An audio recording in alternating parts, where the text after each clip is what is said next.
You once said that you're attracted to the chronicle of the outsider. Do you see John Dillinger as an outsider?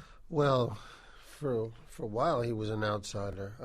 Then he quickly became a icon.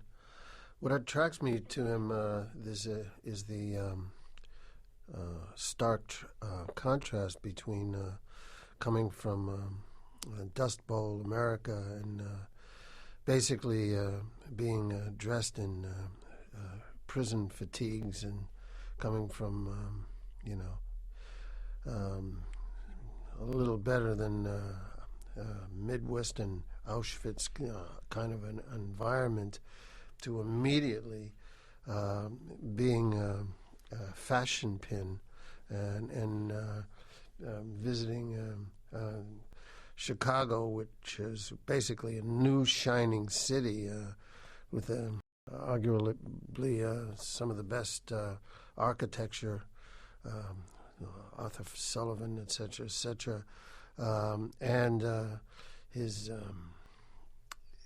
detail of millinery and choice of tie tacks and shoes and everything practically in one day, and being a rock star, Robin Hood type of figure, then almost immediately, and also the fact that he was an anachronistic figure, that he was sort of the last of the cowboy type. Bank Jesse runners. James, modernized Yes, Jesse James. Exactly. As opposed to Al Capone, who represented a different kind of criminality. As opposed syndicate type of guys which relied on mechanization and getting monies from the races. The numbers, for example, they can make more money in working the numbers every day than Dillinger, 2 years' work.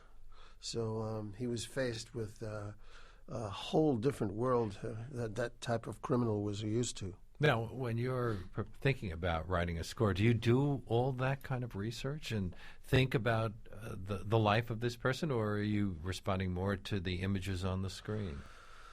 Well, in the file analysis, you have to respond to everything on the screen.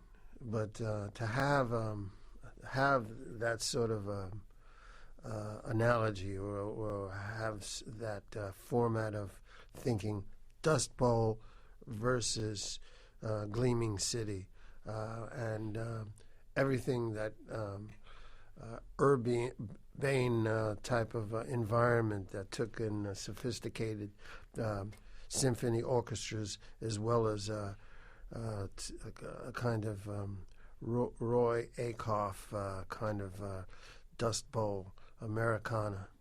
I asked you whether you rely on the images. Are you already writing themes before the film is cut, or do you wait until something like a working cut is put together before you really start thinking seriously about it? Well, with an exception of Bye Bye Blackbird, Deanna Krall cut, had to arrange that before the movie because she had to sing it on camera, so that it was a pre-record. Mm-hmm. My other considerations were just working on experiments that I can show Michael Mann to institute ideas that I had. But everything came together rather fast. He's a workaholic, so practically after the day after he rapped in Chicago, there was plenty of material to, the editorial staff prepared a good deal of stuff for me to. And you'd worked with Michael Mann before on Heat, didn't you? On Heat 13 years ago, prior to this. But that's a big gap. Has he changed a lot? And does he have input? Does he say to you, Elliot, I really want something slow, and I want a little Berlioz here, I want a little Beethoven here? Yeah, from time to time, he may say something like that. But I think he wants things to be surprising. And